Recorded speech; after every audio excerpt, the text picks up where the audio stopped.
Sans carburant, la Russie ne peut pas fonctionner, et l'Ukraine le sait. C'est pourquoi l'Ukraine frappe les raffineries de pétrole russe depuis des mois, pour éliminer les produits les plus importants du pays à la source. Mais maintenant, l'Ukraine est allée encore plus loin. Non seulement elle rend beaucoup plus difficile pour la Russie de produire le carburant dont son peuple et son armée ont besoin, mais l'Ukraine détruit aussi les oléoducs sur lesquels la Russie compte pour transporter ce carburant. La machine de guerre russe a été décapitée, l'Ukraine ayant coupé l'une des dernières bouées de sauvetage qui maintenaient l'approvisionnement de l'armée russe.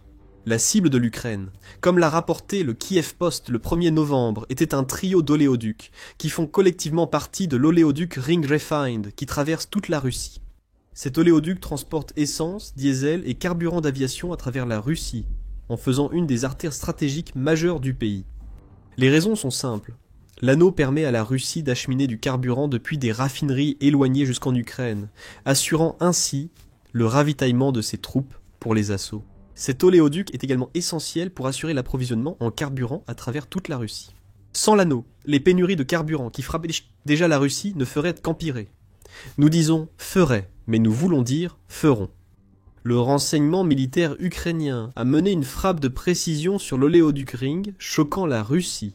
L'oléoduc du district de Romensky, oblast de Moscou, a été détruit par des frappes de drones, au point qu'il n'a pas seulement été endommagé, il a été complètement mis hors service. Le direction principale du renseignement principal, agence de renseignement ukrainienne, a utilisé Telegram pour détailler ses actions durant la nuit du 31 octobre. Des explosions dans la région de Moscou. À la suite de l'opération du direction principale du renseignement, 3 lignes d'une installation militaire importante de l'agresseur ont été détruites. La publication a commencé le 31 octobre 2025. À la suite de l'opération spéciale menée par le renseignement de la défense ukrainienne, le direction principale du renseignement, une installation militaire d'une importance cruciale de l'État agresseur, la Russie, a été mise hors service. L'oléoduc Koltsevoï, qui alimentait l'armée d'occupation russe en ressources, pour mener une guerre génocidaire contre le peuple ukrainien. Koltsevoï signifie anneau, ou cercle en russe, et souligne la forme circulaire de l'oléoduc détruit par le direction principale du renseignement. Le poste indique que la Russie savait que l'oléoduc était visé par l'Ukraine, et qu'elle a tout fait pour le protéger. Le direction principale du renseignement indique que des filets anti-drones ont été placés à divers endroits de l'oléoduc. La Russie disposait aussi de gardes paramilitaires sur place, probablement pour gérer la défense aérienne et empêcher toute infiltration vers l'oléoduc. Cela n'a rien changé, l'Ukraine a quand même réussi des frappes directes. Une autre opération réussie du direction principale du renseignement en Russie porte un coup sérieux aux capacités militaires de l'État agresseur, ainsi qu'à son économie, en particulier dans la région de Moscou. Le direction principale du renseignement ajoute que le direction principal du renseignement a raison. Le gazoduc Ring était vital pour Moscou. Le Kyiv Post rapporte que le Ring est un pipeline de 400 km, soit 248 miles, qui relie plusieurs raffineries autour de Moscou. Cela comprend les raffineries de Ryazan, Novgorod, Nijni, déjà visées par des frappes de drones ukrainiens, ainsi qu'une à Moscou. Chaque année, ce seul pipeline transporte environ 16 millions de tonnes d'essence, 28 millions de tonnes de diesel et environ 3 millions de tonnes de carburant d'aviation à travers la Russie. Ce dernier type de carburant est extrêmement important. La Russie a besoin de carburant d'aviation à l'intérieur de son territoire, car l'une de ses principales tactiques consiste à lancer des bombes planantes contre l'Ukraine depuis des bases aériennes situées sur son propre territoire. Perdre la capacité de transporter jusqu'à 3 millions de tonnes de carburant d'aviation par an pourrait en être la conséquence. Moins d'avions russes pourront prendre leur envol. Et s'il y a moins d'avions russes dans le ciel, cela signifie aussi moins de bombes planantes russes. La Russie a rapidement dépêché des services d'urgence et de sécurité sur le site de la frappe ukrainienne, rapporte United 24 médias à propos de l'attaque du pipeline. La rapidité de leur intervention a été inutile. Les dégâts étaient déjà faits, et l'anneau rendu inutilisable par l'Ukraine. Des réparations seront bien sûr en cours. Cependant, tout comme nous le voyons avec les frappes ukrainiennes sur les raffineries, la Russie doit maintenant tenter de réparer un pipeline vital, tout en faisant face à des ressources limitées et à la menace de frappes supplémentaires à venir. Il est possible que l'Ukraine ait tout simplement mis l'anneau hors service pour plusieurs mois. Le direction principal du renseignement sait maintenant qu'il peut viser un des principaux pipelines de carburant de Moscou. S'il l'a déjà fait, le direction principal du renseignement pourrait recommencer, ce qui va effrayer la Russie.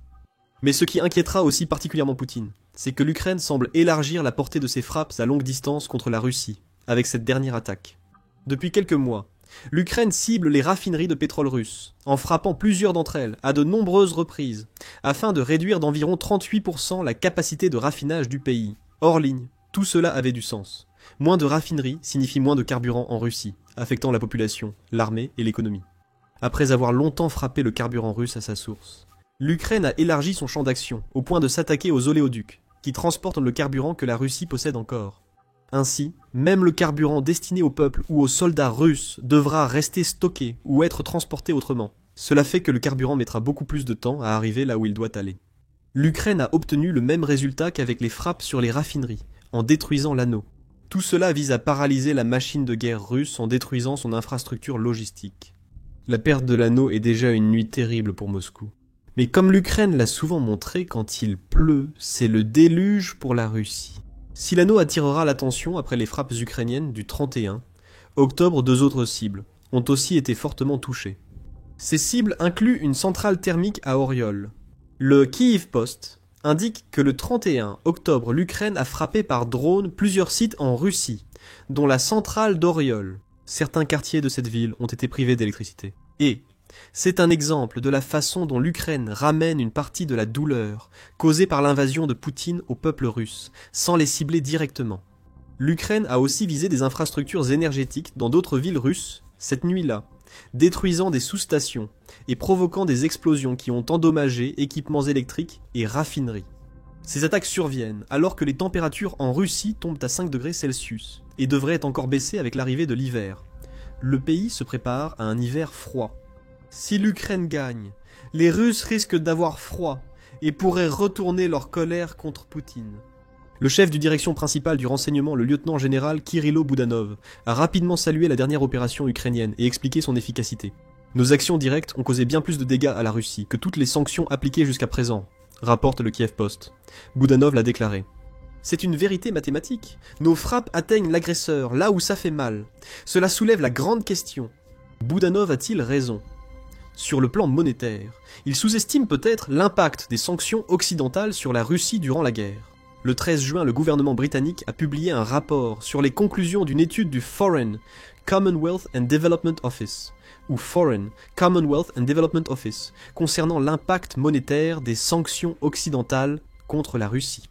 Depuis que Poutine a lancé son invasion, le Foreign Commonwealth and Development Office a conclu que les sanctions ont coûté à la Russie au moins 450 milliards de dollars que Poutine aurait pu utiliser pour financer la guerre. Cela équivaut à environ 120 milliards de dollars par an, une bonne référence à garder en tête. Sur les 450 milliards de dollars, 154 milliards proviennent de la perte de recettes fiscales pétrolières. Les plafonds de prix ont joué un rôle ici.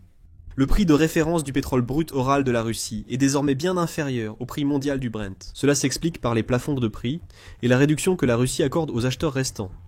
Mais il existe des subtilités dans ces chiffres. À noter, les 450 milliards de dollars incluent les 285 milliards d'actifs russes gelés dans l'Union européenne, au Royaume-Uni et ailleurs.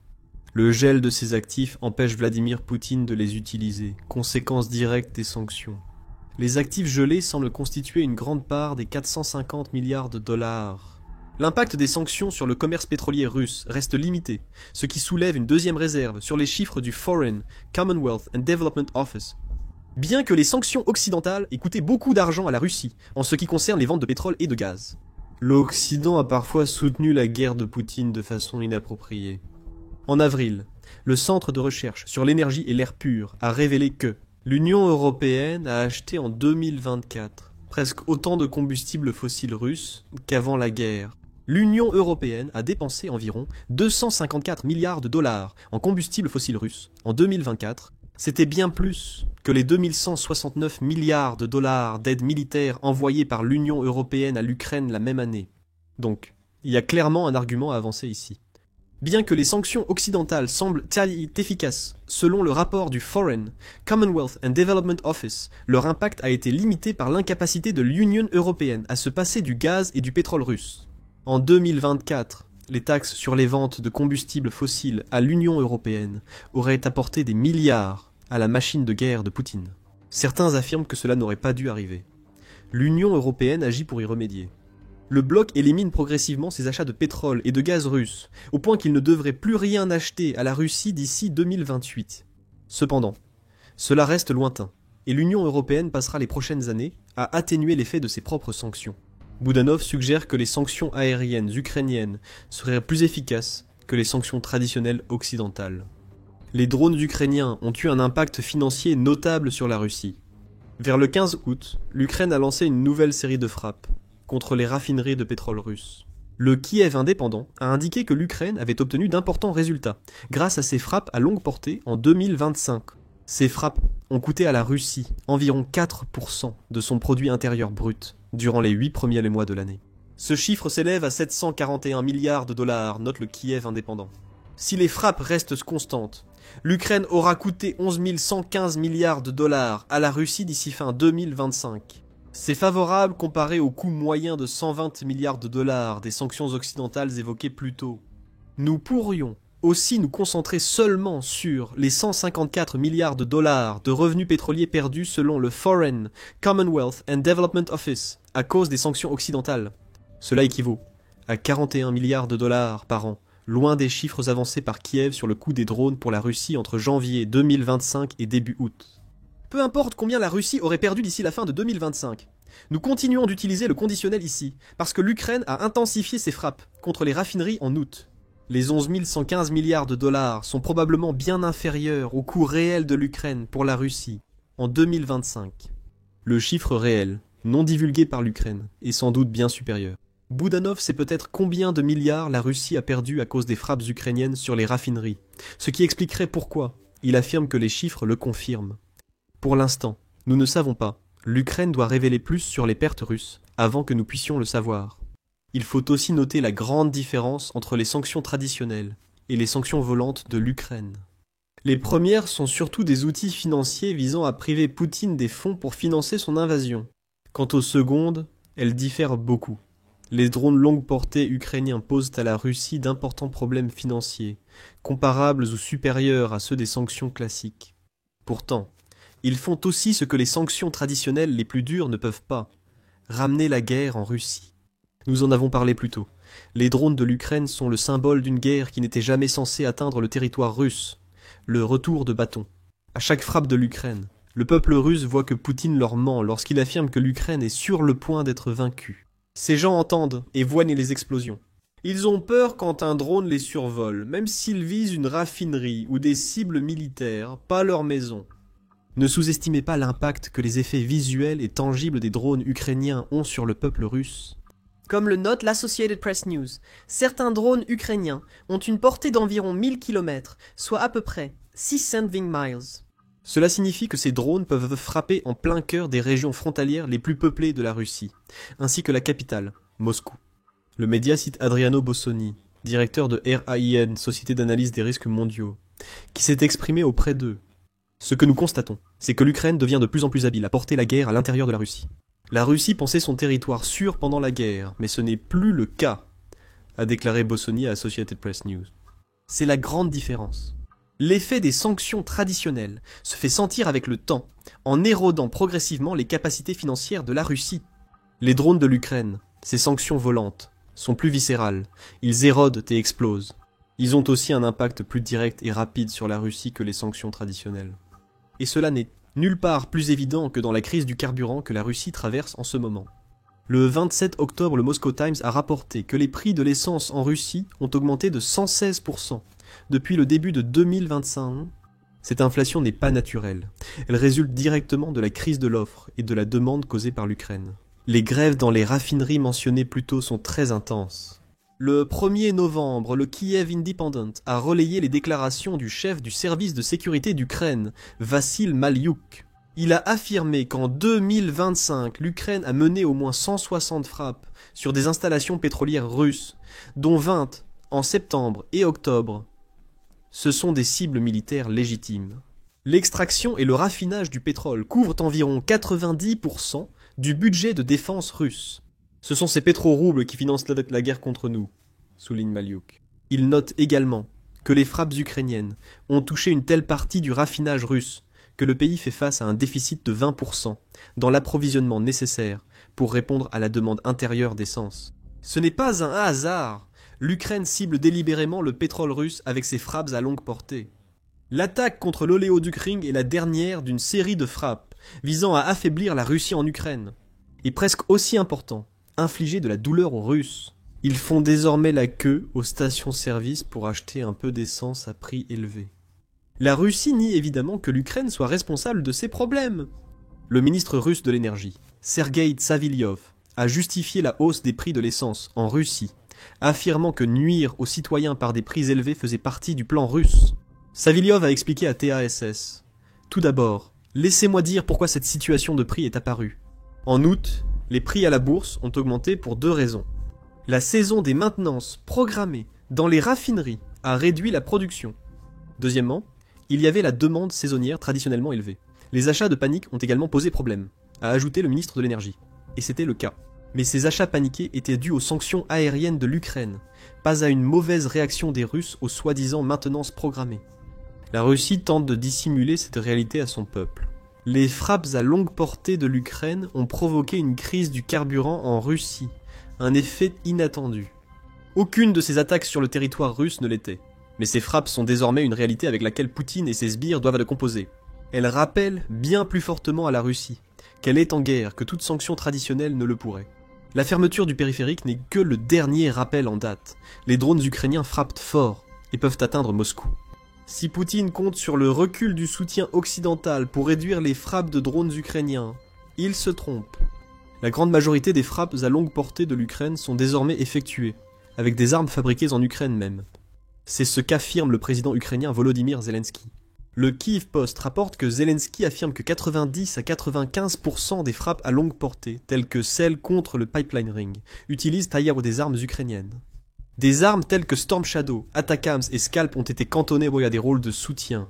Cela signifie que la Russie devrait craindre les armes ukrainiennes plus que celles de l'Occident. Et la situation ne va faire qu'empirer pour la Russie, car les capacités évolutives de l'Ukraine signifient qu'il n'y aura pas que des drones qui pénétreront en Russie à l'approche de la fin de 2025. Le 28 octobre, le Kiev Independent a indiqué que Zelensky a confirmé l'utilisation par l'Ukraine de 2 missiles locaux en Russie. Le Flamingo et la Ruta ont été lancés, tous deux plus puissants et à plus grande portée que les drones utilisés par l'Ukraine contre l'oléoduc Ring. Le 31 octobre, l'Ukraine a frappé le Ring, accompagné du Flamingo, de la Ruta et d'autres. L'Ukraine était maintenant prête à faire de ces frappes de vraies décapitations. Et si la Russie ne trouve pas un moyen d'arrêter l'Ukraine, elle manquera de carburant et d'argent. Bien avant que Poutine ne manque de soldats pour la guerre en Ukraine, un vrai hachoir à viande. La Russie est sur le point d'imploser de l'intérieur, et elle pourrait perdre la guerre, à cause de ses conflits internes. L'empire de Poutine subit une pression inédite à cause de la stratégie ukrainienne, et la situation ne fera qu'empirer pour la Russie. Découvrez-en plus dans notre vidéo. Et n'oubliez pas de vous abonner à The Military Show pour plus de vidéos sur les dernières frappes à longue portée menées par l'Ukraine à l'intérieur de la Russie. Et merci de regarder.